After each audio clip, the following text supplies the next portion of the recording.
Ok, bueno, bienvenidos a una nueva sesión del Seminario Colombo-Mexicano de Teoría Conjuntos. En esta oportunidad tenemos un invitado muy especial, es el profesor Carlos Uzcategui, profesor venezolano que trabaja actualmente en Colombia, en Bucaramanga, en la Universidad Industrial de Santander. Nos va pues, a ofrecer su conferencia titulada Semigrupos de homeomorfismos parciales. Así que, profe Carlos, muchísimas gracias por aceptar la invitación que te extendimos para participar en el seminario y por tu conferencia. Y bueno, te escuchamos. Muchas gracias, profe Carlos. No, gracias a ti, Julián, por la invitación. Mira, como que a veces hay pequeñas oscilaciones en el internet. Yo voy a quitar, mientras estoy hablando, voy a quitar la cámara, ¿de acuerdo?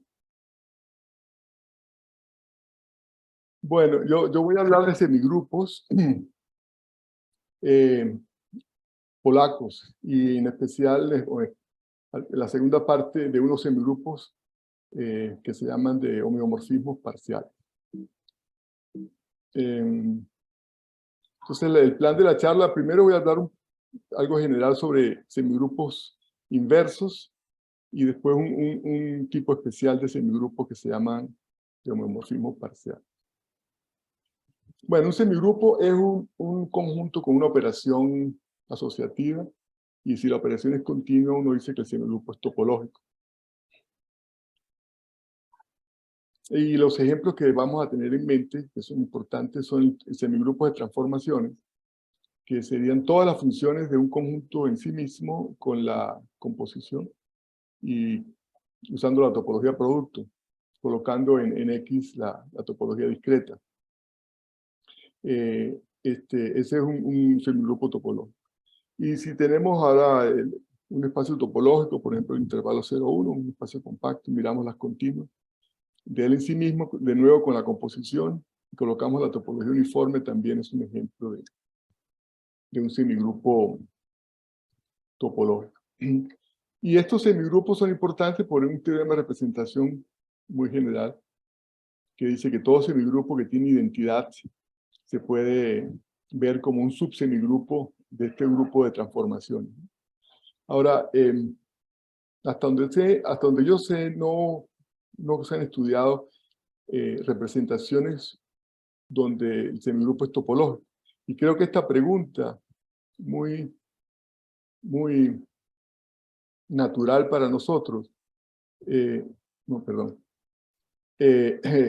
creo que no se sabe la respuesta, ¿no? Si habrá un teorema de representación para los semigrupos polacos. Bueno, es un trabajo sobre el que voy a hablar durante casi toda la charla. Es un trabajo de varios autores, que está ahí en la pantalla, donde estudiaron semigrupos polacos y estudiaron esos problemas que ya han sido muy estudiados en grupos, que son problemas de continuidad automática, unicidad de topología. Y ha sido quizás la motivación para algunas de las cosas que voy a hablar, y también para ellos, creo yo, es tratar de extender la teoría de grupos polacos al contexto de semigrupos. Y de eso es lo que voy a hablar hoy. Entonces, por ejemplo, ellos probaron este teorema no es de este artículo que está ahí, es un artículo de ellos mismos, pero anterior. Ellos probaron que la topología producto es la única topología polaca en el semigrupo de transformaciones en el espacio de Weber, con la composición.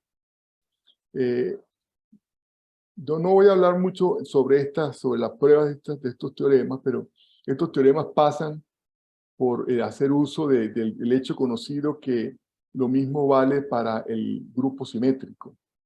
Todas las permutaciones de los naturales con la topología producto admite una única topología de grupo polaco. Y ese resultado es fundamental para probar este. Pero fíjense, el estado en que todavía se encuentra estas preguntas, estas teorías, es que ellos dejaron abierta esta pregunta. Esta pregunta sí es de este artículo del 2021 que está ahí en la pantalla.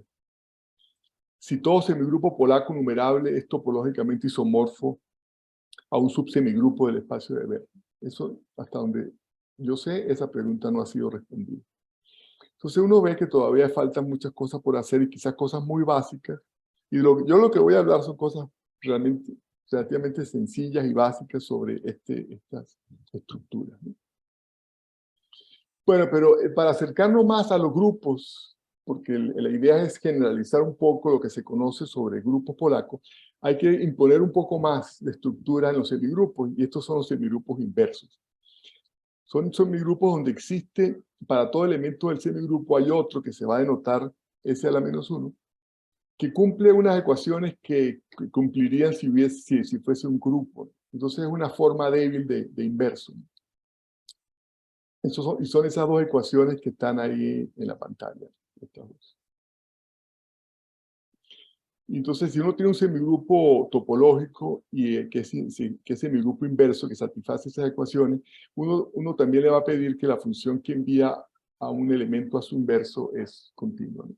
Estos productos que están aquí no son identidades, digamos, no hay una identidad, perdón, puede haber una identidad en el semigrupo, pero estos no son iguales a la identidad. Estos son simplemente los idempotentes del semigrupo. Y el ejemplo paradigmático, el típico, el prototipo de semigrupo inverso es una generalización del grupo simétrico, que consiste en mirar todas las funciones biyectivas, no de X en X, sino de subconjuntos de X en subconjuntos de X. Y bueno, y la composición es la composición usual, que voy a hacer aquí. Bueno, eso es una cosa muy básica, pero voy de todas maneras a hacer el dibujito porque para entender cómo se componen las funciones, porque como son condominios, es la forma en que se componen las relaciones, pero vamos a hacer un dibujo que ayuda a precisarlas. Supongamos que este es F y voy a componer con otra función G, que va de C en D. Entonces, si uno quiere saber quién es esta función, va a ser, uno toma esta intersección y eso lo echa hacia atrás con la función f, ¿sí? Y ese va a ser el dominio de la composición. Y después manda hacia adelante con la función g. Entonces la función f iría desde este conjunto x en este conjunto y. Esa es la composición usual. O sea, uno compone f con g lo más que se pueda. Eso es toda la historia. Entonces, esa es la definición de la composición. ¿Y por qué ese semigrupo es tan importante? Porque hay un teorema similar al teorema de Cayley para semigrupos inversos. Y es que todo semigrupo inverso es un subsemigrupo del semigrupo inverso simétrico. Entonces, este juega el papel del grupo simétrico en la categoría o en la clase de los semigrupos inversos, ¿no? Entonces, por eso tiene esa gran importancia, ¿no? Pero yo más adelante voy a hablar de dónde surge de manera muy natural este semigrupo, ¿no? Voy a decirlo más adelante. Pero cuando yo me enteré de esto, empecé a ver esta cosa, me llamó mucho la atención que esto no tuviera topología. Que no, hasta donde yo leía la literatura nadie le había puesto topología. Y entonces yo empecé a trabajar con uno de mis estudiantes aquí en Bucaramanga para definirle una topología a este semigrupo, y eso fue lo que hicimos. Y bueno, aquí estoy repitiendo la definición del semigrupo, son las biyecciones parciales, y lo que hacemos es se generaliza la topología producto, ¿no? Que es la más natural que uno puede pensar aquí cuando X es discreto. Entonces aquí estamos, las vecindades B, X, Y pues son simplemente la generalización de las vecindades subbásicas de la producto, pero solamente con estos abiertos la topología no es T1. Y entonces para hacer la T2 y después apuntando a que si X fuera los naturales obtuviéramos un espacio polaco, pues se le agregan más abiertos y son estos, muy naturales. Si uno va a mirar las funciones, uno fija un punto y mira las funciones que no tienen ese punto en el dominio. Y también, pues como queremos que la función de inversión sea continua, pues hay que agregar también esta vecindad, ¿no? Las funciones que no tienen a un punto Y en el contradominio. Entonces la topología PP, que la llamamos así por producto parcial, pusimos ese nombre, la topología PP está generada por esas tres familias de conjuntos. Bueno, este fue con Gerson Pérez, la tesis de maestría que trabajamos esos temas, y probamos que esa topología es la menor topología Hausdorff que hace a IDX un semigrupo inverso topológico. Y cuando estábamos en eso nos llevamos una sorpresa, que este grupo de personas que mencioné al comienzo estaban trabajando también en eso, y de hecho habían subido al archive un trabajo bastante completo, con muchos resultados, muy abarcante, donde en particular habían definido exactamente esta misma topología. Y el hecho que sea la misma topología no va a ser sorprendente por lo que voy a decir ahora, ¿no? Pero nosotros hicimos también una pequeña observación que resulta útil para muchas cosas, y es que esa topología que estamos definiendo aquí hace continuas a la función que envía a la función dominio y a la función imagen, ¿no? Que una función lo envía al dominio y una función lo envía a su imagen. Y por supuesto, esta topología es topología tipo producto, y va a ser las funciones de evaluación van a ser continuas, ¿no? Claro, esta evaluación, este conjunto que está aquí son las funciones que tienen al punto X en el dominio, ¿no? Porque como los dominios no son todo el espacio, el conjunto X, pues hay que pedir esa restricción. Entonces, nosotros probamos esas observaciones sencillas pero interesantes. Y esa es la menor topología Hausdorff que hace continuas a estas tres funciones. Bueno, nosotros también probamos que cuando tomamos X los naturales, por todo conjunto numerable, cualquier conjunto numerable, la topología resulta ser polaca, y hace de este semigrupo un semigrupo inverso polaco. Pero este grupo de gente que digo, Elliot y sus coautores, pues probaron mucho más y probaron que realmente es la única topología polaca que lo hace semigrupo inverso. Nosotros estuvimos muy cerca también de este resultado, pero no llegamos a probarlo exactamente así, pero sí probamos cierto grado de unicidad, ¿no? Pero no voy a entrar a esos detalles que quizás no hacen falta por ahora. Entonces, eso ya empieza a mostrar hacia dónde van esta teoría. Voy a tratar de generalizar esos problemas de unicidad de topologías, continuidad automática, ese tipo de resultados.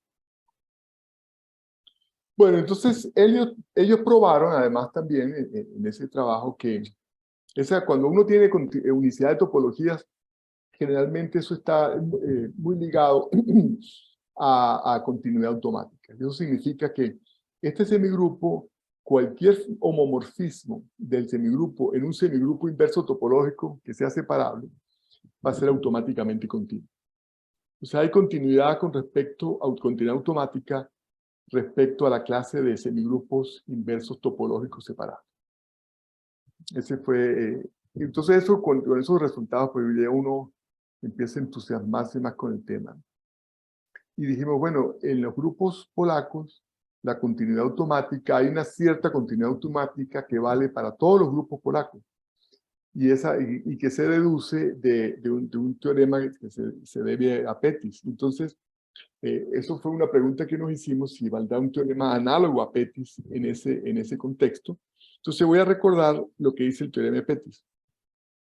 Entonces dice, si uno tiene un grupo polaco, bueno, se puede poner un poquito menos que polaco, pero un grupo polaco, y yo tengo un subconjunto de él que es medible ver, y no es magro, entonces hay un abierto, este producto contiene un abierto alrededor de la identidad, ¿sí? Existe un abierto B que contiene a la identidad del grupo, y B está contenido en A por A a la menos 1. Son fenómenos que han sido estudiados bastante, ¿no? Está la propiedad de Steinhaus en grupos, y también vale para espacios de medida, no solamente medible ver, sino medible LB, etc., ¿no? Para R, por ejemplo. Entonces es un fenómeno clásico muy interesante. Y de ese teorema se puede probar, y esa es la prueba clásica que aparece en los libros, ¿no? Generalmente, que para este resultado, este corolario, que dice que todo grupo, si uno tiene un grupo polaco G y un grupo topológico separable, y tenemos un homomorfismo de GNH que es medible ver, entonces automáticamente continuo. Entonces, para los homomorfismos que sean medibles ver, la continuidad automática se garantiza, ¿no? Este que está aquí es más fuerte, igual que pasa con el grupo simétrico, la continuidad automática se garantiza para todos los homomorfismos en estructuras separables. No tienen que ser ver medibles, ¿no? Pero este resultado de ver medible para grupos polacos, pues dijimos, bueno, ¿por qué no intentamos generalizar esto para semigrupos inversos? Y entonces propusimos esta versión, que es una generalización muy natural y muy directa de lo que dice el teorema de Pettis. Entonces yo digo que yo tengo un semigrupo inverso, eso, aquí debería haber puesto un semigrupo inverso polaco, ¿no? Vamos a decir que tiene la propiedad de Pettis si dado un subconjunto de S que sea medible ver y no magro, existe un idempotente, ya no vamos a hablar de identidad, sino idempotente, y un abierto B que contiene el idempotente y está contenido en A por A menos 1. Entonces, esto hace el papel de la identidad. Como les dije, no es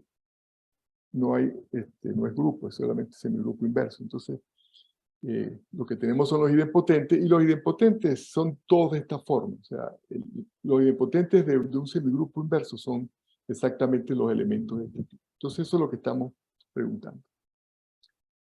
Estábamos estudiando eso, y eso también, entonces trabajé con una de mis estudiantes, con Daniela Arana, y ahí también después participó de nuevo Gerson Pérez, y probamos, bueno, ella probó en esa tesis que el semigrupo inverso simétrico, que satisface continuidad automática por el teorema de Elliott y los otros autores, sin embargo, no tiene esta propiedad esta propiedad de Pettis. Eso nos hizo pensar, bueno, vamos a intentar aclarar un poco más cuál es la conexión entre la propiedad de Pettis y la continuidad automática en el contexto de semigrupos, y tratamos de ver si conseguíamos unos ejemplos donde sí tuvieran la propiedad de Pettis o no tuvieran ninguna de las dos. Y eso fue lo que hicimos también, y conseguimos todas las 4 posibilidades son realizables. Entonces aquí simplemente estoy recordando la propiedad de Pettis para que la tengan en la pantalla. Y los ejemplos se consiguieron, los primeros ejemplos que conseguimos fueron de este tipo, ¿no?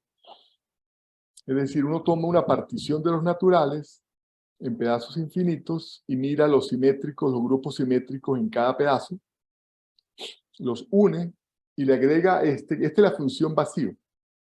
La función vacío está en el semigrupo en IDN, porque si uno compone 2 funciones que tienen dominios disjuntos, o mejor dicho, rango y dominios disjuntos, va a tener que incluir la función vacío. La función vacío es necesaria para que la operación de composición esté definida en todas partes. Bueno, entonces le agregamos la función vacío y tomamos esta unión. Esta función vacío se le agrega para que esto sea cerrado. O sea, si uno agarra una sucesión de elementos aquí que converge a algo, al único sitio donde puede converger a la función vacío. Entonces este va a ser un subconjunto cerrado de IDN. Y va a ser un subsemigrupo. Entonces él es polaco. Y se prueba que tiene continuidad automática, que tiene la propiedad de Pettis, pero no tiene continuidad automática. Tiene la propiedad de Pettis, pero no tiene continuidad automática. Uno puede extender esta topología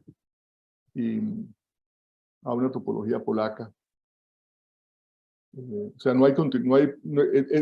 esta no es la única topología. La quereda de aquí no es la única topología que lo hace semigrupo inverso polaco. Entonces no tiene continuidad automática, y sin embargo sí tiene la propiedad de Pettis. Y bueno, hay otro ejemplo, una generalización de un poco más complejo, que no lo voy a explicar con detalle, de otro subsemigrupo de que también es polaco, y que no tiene ni la propiedad de Pettis, ni tiene continuidad automática. Por supuesto, el grupo simétrico, que es un subgrupo, es un subsemigrupo de esto, tiene las dos, propiedad de Pettis y continuidad automática. Entonces, a las 4 alternativas son posibles, y entonces queda claro, nos quedó la pregunta sobre si o sea, cómo se podrá modificar la propiedad de Pettis para ver si se puede asociar con continuidad automática de alguna forma en los semigrupos polacos, pero no sabemos. No sabemos si se puede hacer otra cosa, eso está todavía por hacer. Bueno, hay unos semigrupos que yo creo que uno naturalmente espera definir asociados a ideales. Esto se ha hecho con los grupos también. Se han definido subgrupos del grupo simétrico asociándole a un ideal un subgrupo del grupo simétrico. Entonces aquí hacemos algo similar, pero para subsemigrupos. Entonces aquí lo que estamos colocando son todas las biyecciones que el codominio, o sea, el complemento del dominio es grande, es positivo. Y lo mismo pasa con el complemento del rango de la función. Tiene que ser grande. Entonces eso resulta ser un subsemigrupo inverso de IDN. Y si el ideal que uno agarra es este sigma, resulta ser un ideal, un semigrupo polaco. Entonces, esta es una manera de construir muchos semigrupos inversos polacos, porque hay la colección de ideales de este sigma pues, es muy grande y muy variada. Y entonces uno puede construir de esta forma semigrupos inversos polacos, ¿no? Y lo que probamos es que ninguno de ellos tiene la propiedad de Pettis. Ahora, esta familia de subsemigrupos inversos no se ha estudiado. Yo creo que ahí podría ser interesante. Eso creo que es una pregunta que vale la pena más adelante tratar de explorar un poco estas familias de subsemigrupos inversos. Bueno, continuemos. Con eso, esa es la primera parte de la charla. Yo creo que voy bien, que llevo la mitad del tiempo más o menos. Entonces, en la segunda parte lo que voy a hablar es de otro tipo, bueno, otros semigrupos muy parecidos al semigrupo inverso simétrico, pero donde el espacio, el X tiene topología. Entonces, estos semigrupos están motivados por un debilitamiento del concepto de acción de grupo. Entonces voy a presentar esto, lo que se llaman las acciones parciales de grupo. Entonces, si uno tiene una acción global de un grupo G, aquí todavía no voy a poner topología en X, son solamente acciones en conjuntos. Si uno tiene un grupo G y un conjunto, tiene una acción, y uno toma un subconjunto Y de X, si el conjunto Y es invariante bajo la acción, entonces uno puede restringir la acción a Y obtener una acción de G en Y. Eso sí, el conjunto Y es invariante. O sea que uno pasa de una acción a otra acción. Ahora, si el conjunto Y no es invariante, la restricción a Y hay que hacerla con un poquito de cuidado para que tenga sentido, pero no resulta ser una acción del grupo.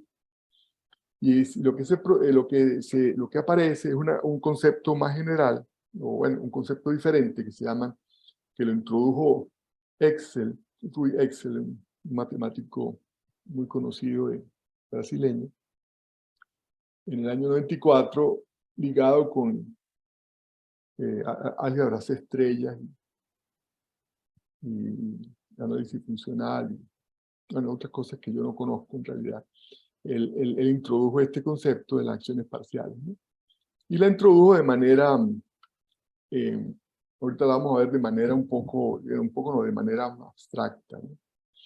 Entonces, ¿qué es lo que vamos a hacer para tomar la acción del grupo y restringir la Y?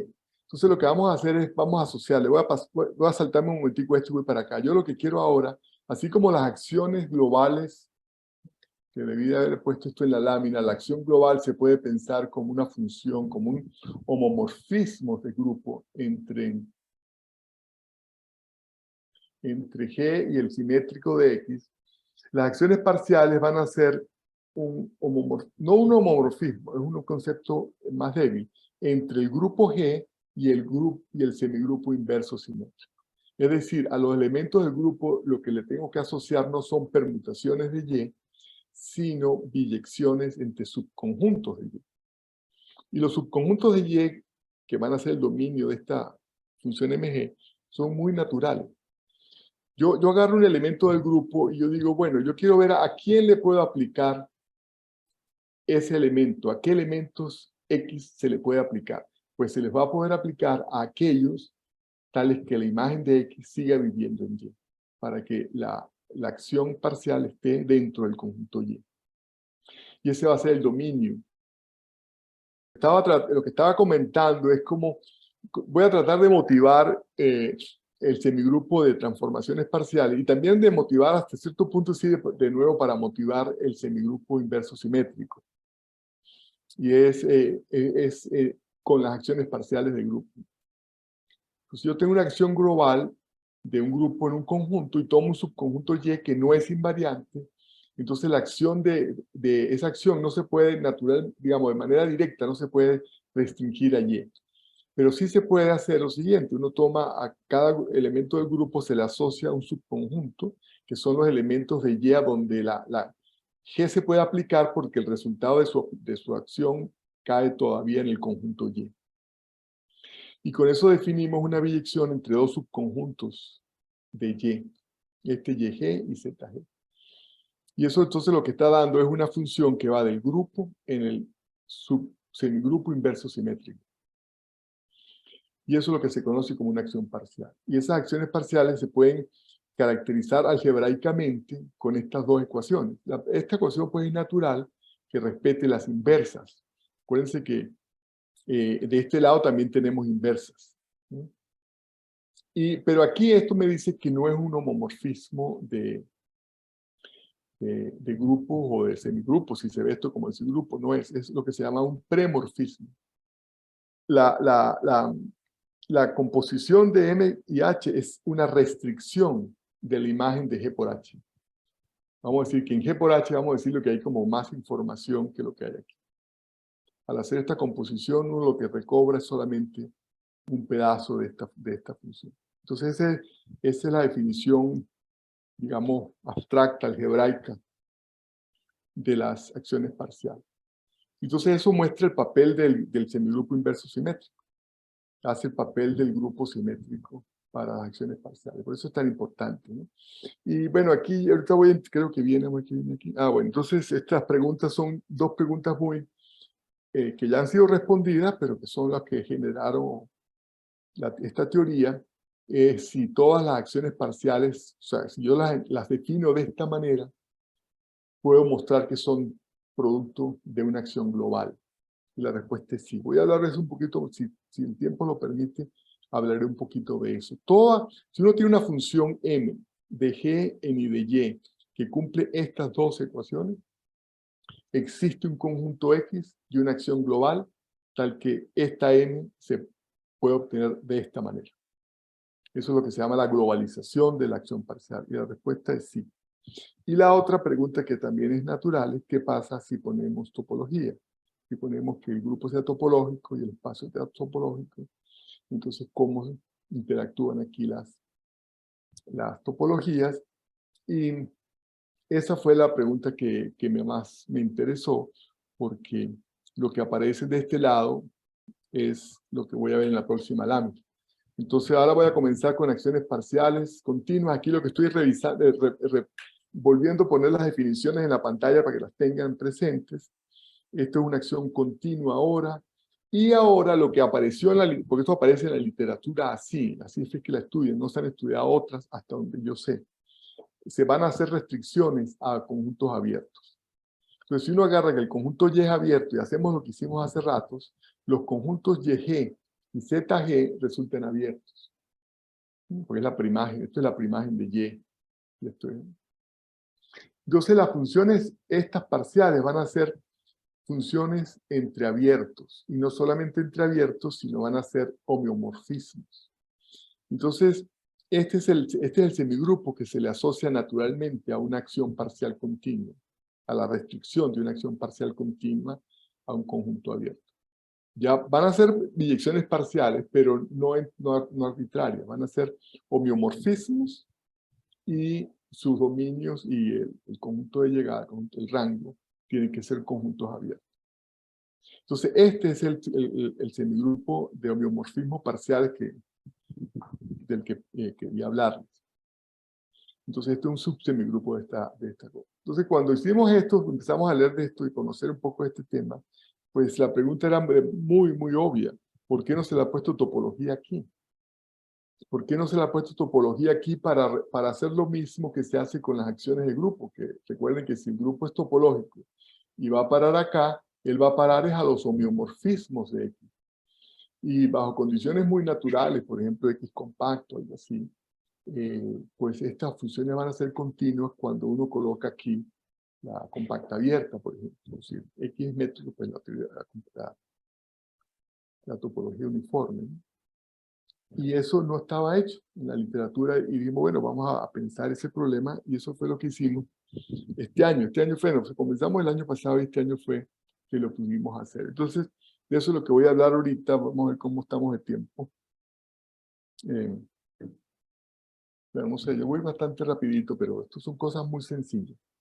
Entonces aquí empezamos a averiguar que se habían definido topologías en este contexto y había una topología que se había estudiado hace mucho tiempo, que era que generaliza o motivada por la compacta abierta en espacios de funciones continuas, pero no son funciones de todo el espacio X en sí mismo, sino de un conjunto abierto en X.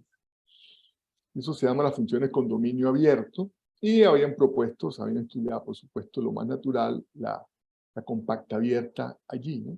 O sea, un abierto está determinado por un compacto y un abierto, y uno mira las funciones que tienen al compacto dentro del dominio y que envían al compacto dentro del abierto.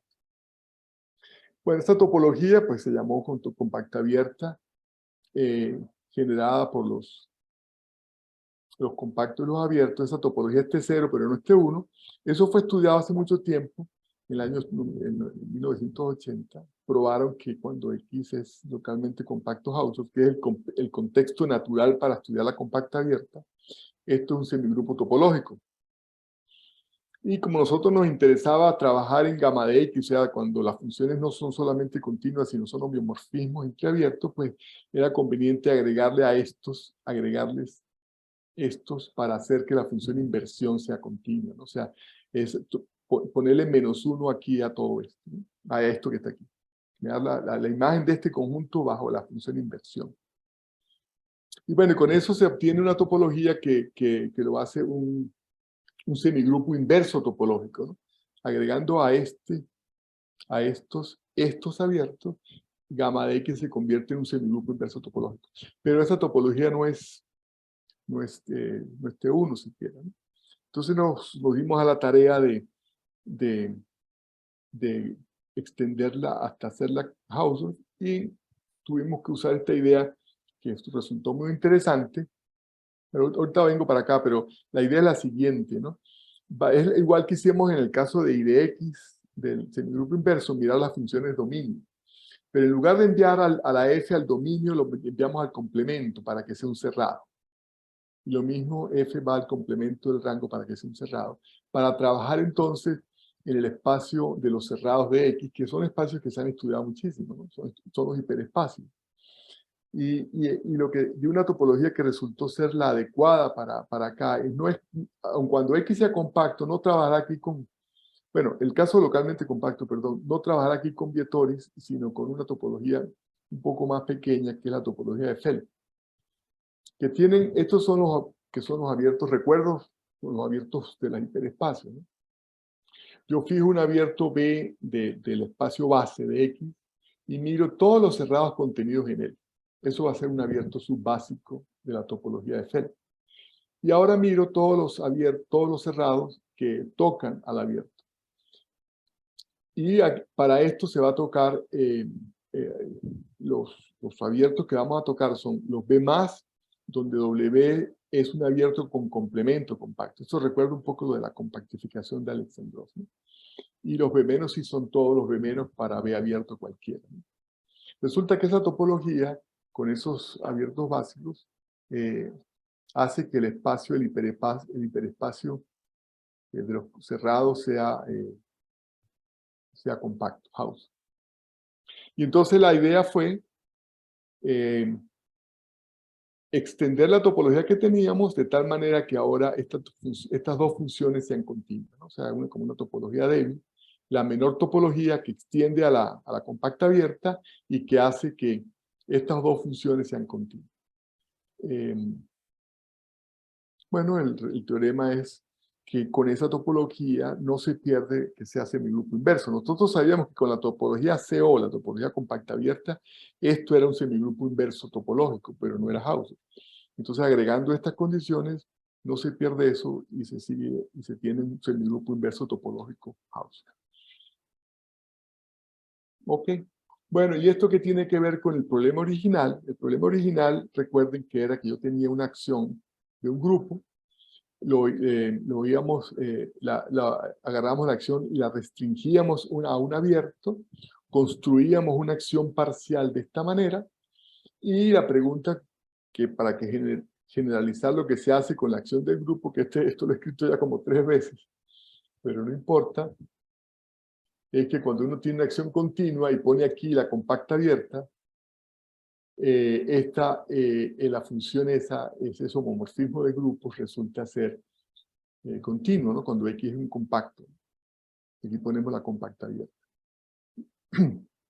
Bueno, lo mismo ocurre en este contexto, o sea que la topología que definimos nosotros resultó ser que sí hizo lo que se pretendía que queríamos hacer, que era generalizar este hecho a gamma de Y. Bueno, entonces una vez que se tiene eso, pues uno dice, bueno, ¿qué otras cosas valen para esta topología que generalicen a los grupos? Y eso fue lo que... bueno. Yo no sé si, yo creo quizás me voy a saltar esto, si esto de la globalización, me lo voy a saltar. Entonces la pregunta más fuerte que estuvimos discutiendo, que esto es lo último que hicimos sobre esta topología, es saber si esto es polaco o no. Y no hemos podido responder la pregunta completamente. Claro, en el caso X métrico, bueno, localmente compacto, y el caso que nos interesaba en realidad es X métrico compacto. No sabemos si es polaca todavía. Y el único caso que pudimos responder fue X métrico compacto de dimensión cero dimensional. Entonces voy a indicar un poquito cómo se hace eso, porque la prueba es interesante, porque a diferencia del grupo de homeomorfismos, uno puede, para probar que es polaco, pues uno lo que puede hacer es simplemente construir la métrica. Construir la métrica, que es la métrica uniforme, y mostrar que esa métrica es compatible y que sirve, y lo hace el grupo, que la topología es polaca. Pero aquí no, las métricas, los intentos de métricas que usamos no resultaron. Entonces yo, bueno, antes de hacer esto, voy a hacer aquí un pequeño paréntesis para que la idea es una idea muy natural, ¿no? Yo tengo gamma de X y queremos vamos a mirar una base numerable para X. Estamos en caso de X métrico compacto, una base numerable. Entonces, uno puede, a una función que está aquí, que es una función que va de un cierto abierto en otro abierto, uno puede mirar otra función que lo que va a hacer es transformar esto que está aquí, van a ser todos los abiertos básicos que están contenidos en B. Entonces uno agarra los abiertos básicos contenidos en B y como son en el espacio, en el caso que X es compacto cero dimensional, esta es una base de abiertos cerrados, de Clopens. Entonces, esta función va a transformar a ese señor en otro Clopens, que es simplemente la imagen bajo eso. Entonces, esto lo que está haciendo es que estamos tratando de codificar una función continua entre B y W, mirando lo que la función le hace a los abiertos, a los Clopens que están dentro de los dominios. Y ese punto de vista resultó ser el adecuado para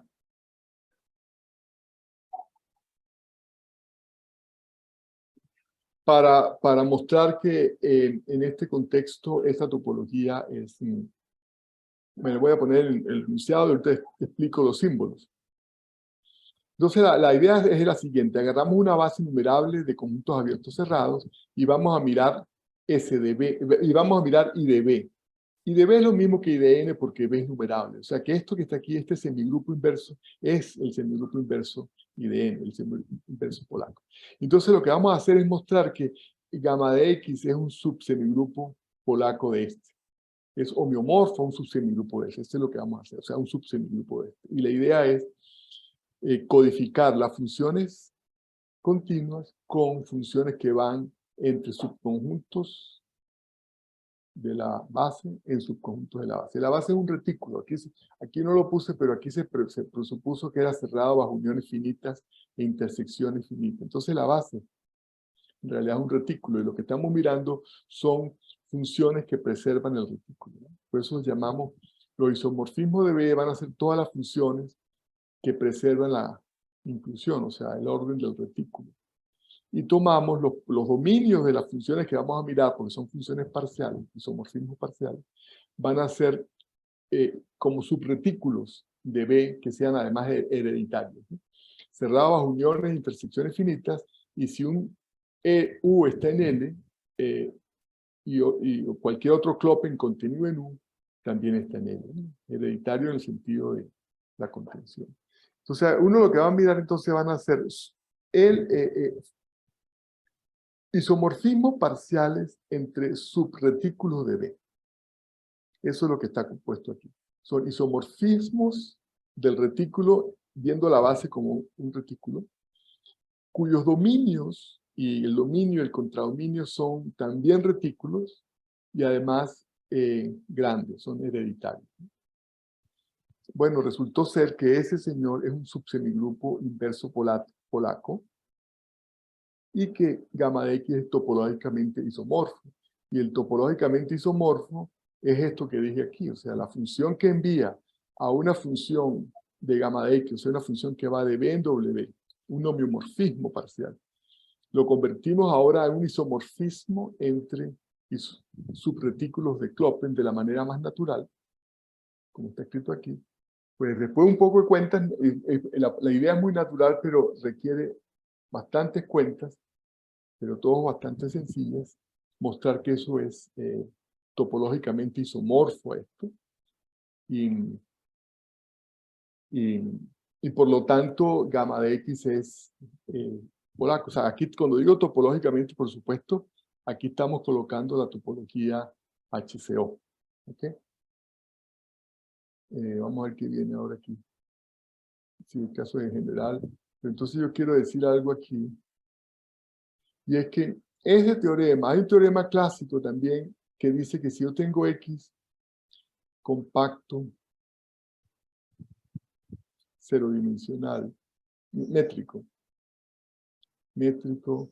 cerodimensional, y uno mira el grupo de homeomorfismos de X, él se puede sumergir en ese infinito de. Es un teorema clásico. El grupo de homeomorfismo de un compacto métrico cerodimensional es topológicamente isomorfo a un subgrupo del grupo simétrico. Bueno, eso es exactamente lo que estamos probando aquí, pero para este subsemigrupo inverso, que él es topológicamente isomorfo a un subsemigrupo a un subsemigrupo inverso cerrado de este señor que está. Bueno, ¿qué viene ahora? El caso general no pudimos resolverlo, pero yo creo que voy a saltarme esto, no se pudo hacer más nada. Y aquí viene para decir un par de preguntitas que están pendientes. Entonces esto que está aquí es unos resultados muy conocidos. Bueno, no sé qué tan conocidos, pero son conocidos.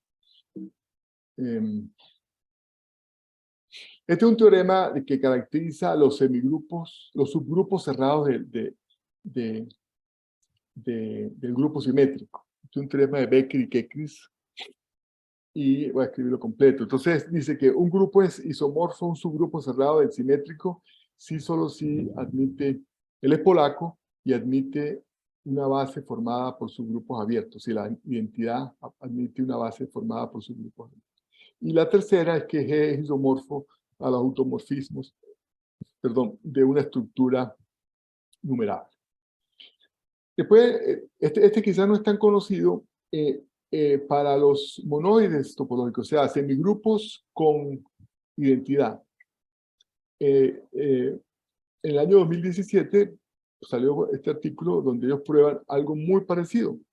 Ahora, un monoide así es isomorfo, un submonoide cerrado del espacio de Ver, sí, solo sí, el semigrupo está generado por una colección de congruencias compatibles. Pues las puse entre comillas para no definir eso con detalle porque no vale la pena ahorita, ¿no?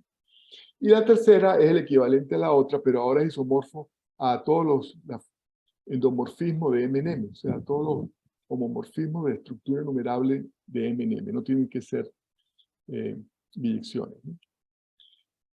Bueno, ¿y qué pasa ahora con semigrupos inversos topológicos? Le agregamos aquí inverso. Y lo que se sabe es esto. Ese isomorfo, un subsemigrupo del grupo inverso simétrico, aquí no aparece cerrado y creo que no se sabe si se va a poner cerrado aquí. La segunda condición de nuevo es parecida a la otra, con una serie de congruencias ahí especiales que no voy a explicar, pero no hay tercera condición. Yo no he visto que se haya conseguido cuál es la estructura, digamos así, de teoría de modelos que podría reemplazar esto para el semigrupo inverso topológico. Eso me parece una pregunta interesante que está por resolverse. Bueno, eso era todo lo que quería decir. Y lo último son las preguntas que están aquí. Esta es la que acabo de decir, caracterizar los subgrupos cerrados del semigrupo inverso de IDM, así como se hizo para el grupo simétrico. El problema de cuándo es topolaco es la pregunta que más que está pendiente, que estoy pensando en eso. Y bueno, en caso de que eso se pudiera lograr, pues ver que los grupos, hay grupos polacos universales, por ejemplo, los homeomorfismos del cubo de Hilbert es un grupo polaco universal. Entonces, si nosotros hacíamos, siguiendo con las analogías, de sustituir este grupo por gamma, uno podría preguntarse qué tan universal es este semigrupo inverso. Bueno, muchas gracias.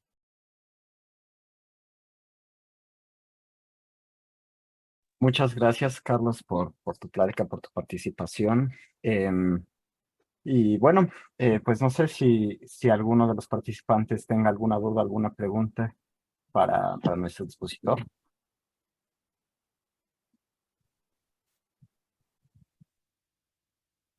Tengo una pregunta, Francisco. Sí, por favor, adelante, Javier. Bueno, gracias, Carlos. Muy bonito todo esto. Gracias. ¿Cómo se relacionan los semigrupos inversos y los grupoides? ¿Son la misma cosa o son diferentes? Sí, son la misma cosa, aunque yo no he estudiado esa correspondencia con cuidado, en realidad, pero yo entiendo que sí son la misma cosa. Pareciera, los grupoides sí. son, sí, donde la operación del grupoide no se puede aplicar en todas partes, ¿no? Sí. Pero no he estudiado esto, no lo he estudiado con cuidado, pero sí tengo entendido que son la misma cosa. Ah, bien. Y se han estudiado los grupoides polacos también, se han estudiado con mucho cuidado. Claro.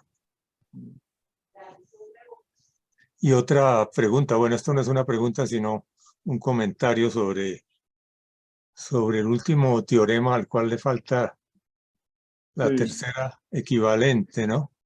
Sí. Pues en teoría de modelos utilizamos mucho, tú sabes, los isomorfismos parciales, por supuesto, para estudiar las estructuras y para demostrar equivalencia elemental o inclusive isomorfismo en algunos casos, ¿no es cierto? Entonces hay varias familias naturales de isomorfismos parciales o de automorfismos parciales, llamémoslos, de una estructura que serían candidatas naturales. Pero la más simple sería tomarlos todos. Pero hay otras que son las que se utilizan, por ejemplo, para probar isomorfismo en estructuras enumerables, que son aquellas que tienen una propiedad de extensión. Entonces son familias o que tienen unas propiedades de extensión acotadas o cierto número de veces. Lo que quiero observar es que hay ciertas familias bastante naturales que se usan en teoría de modelos que podrían ser candidatas para llenar ese hueco ahí. Sí. Sí. Y quizás podría hasta generar ejemplos de subsemigrupos inversos interesantes, ¿sí? Es probable, sí. Sí, eso me gustaría. Me llama mucho la atención. Yo alguna vez trabajé con familias de isomorfismos parciales, pero nunca traté de topologizarlos, sí. Interesante, muy bonito. Sí. Sí, a mí me llamó la atención que este semigrupo IDN, que ha sido tan usado por la gente que trabaja en esto, no lo hayan definido, sino hasta un poco una topología. Bueno, gracias, Javier. Yo quizás después te contacto para que me des una bibliografía sobre eso. Sí, también sí, algunas cosas, ya ni recuerdo qué fue lo que hice, puede que sean relevantes. Sí. Ok, Sí. gracias. Perfecto, muchísimas gracias, Javier, por tu pregunta. ¿Alguien más del público le gustaría hacer alguna pregunta, algún comentario para Carlos? Podría ser una pregunta. Carlos, Por favor. cuando hay identidad, se simplifican algunas cosas, o el problema con los semigrupos, donde ustedes trataron los idempotentes, en cierta forma, para definir una propiedad Pettis. Si existe una identidad, ¿cambian algo la propiedad Pettis? ¿Se facilita alguna demostración? No sé, pero fíjate que no sé lo suficiente sobre semigrupos inversos para responderte, pero te digo que el semigrupo inverso simétrico, que es el prototipo de estas cosas, él tiene identidad, pues la función de identidad de n hace el papel de identidad también aquí, pero tiene por supuesto muchos idempotentes. Los idempotentes de este semigrupo son todas las identidades parciales. Esos son los idempotentes. Ahora, no sabría que... Yo todavía no entiendo muy bien qué pasa con la propiedad de Pettis, en realidad. Todavía no sé. Hasta donde veo las cosas, yo creo que esto va a ir por el lado de las congruencias. Las congruencias juegan un papel como los subsemigrupos aquí en el ambiente este.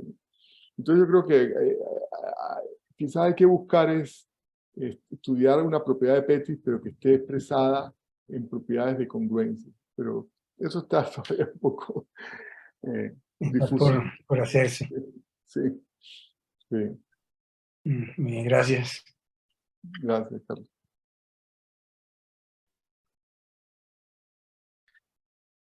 Gracias, Carlos. ¿Algún otro comentario, alguna otra pregunta? Sí, Francisco, a mí me gustaría preguntar algo al profe Carlos. Adelante, Julián. Profe Carlos, gracias por la charla, muy bonito el tema a propósito. Bueno, te quería hacer varias preguntas. La primera, me parece muy curioso que te empiezas con un espacio topológico de X y entonces tú asocias este espacio y de X y gamma de X para que pues tenga estructura de semigrupo, bueno, de grupo, de semigrupo, semigrupo inverso, lo que necesites.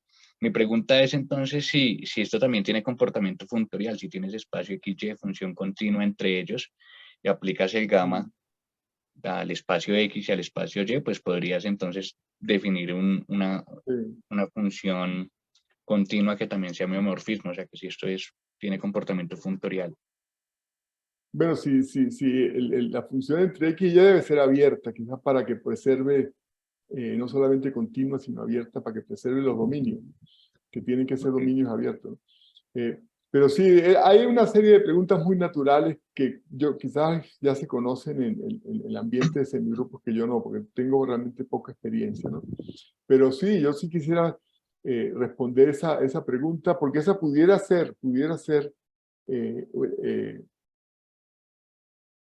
ver la universalidad de esto, porque si nosotros sabemos que el cubo de Hilbert es universal, entonces todo X se va a meter allá. Entonces lo que tú estás preguntando es si el gamma de X se va a meter en el gamma del cubo de Hilbert.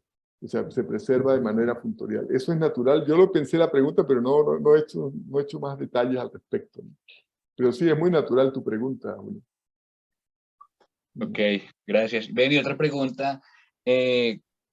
Bueno, tú hablaste teorema de Pettis porque quieres continuidad automática en el contexto de semigrupos inversos, pero ¿has pensado una especie de teorema de Birkhoff-Kakutani en semigrupos inversos para poder trabajar con metrizabilidad? O sea, saber cuándo un semigrupo inverso es metrizable. Pues lo natural también sería tener una versión inicialmente, ¿no? Una versión del teorema de Birkhoff-Kakutani. ¿Lo has pensado? ¿Has trabajado algo? Pues sí, digamos, me dice, no he trabajado, me hice la pregunta, hice una búsqueda, estaba haciendo una búsqueda y hay una persona que estaba trabajando en esto, también la hizo, pero conseguimos un solo trabajo de metrizabilidad de semigrupos.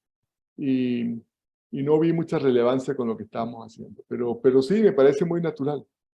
Me parece muy natural estudiar métricas invariantes, pero hay mucho todavía por hacer, me parece, ¿no? Porque creo que no se ha trabajado este tema todavía lo suficiente.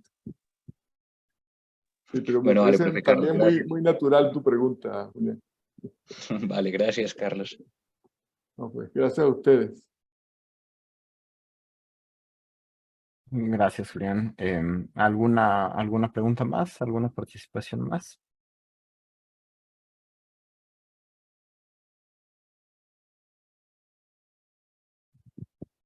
Vale, pues si no, nada más queda agradecer al doctor Carlos pues por su participación, por su buena charla muy interesante y pues invitarlos a la próxima sesión del seminario que va a ser de hecho la última.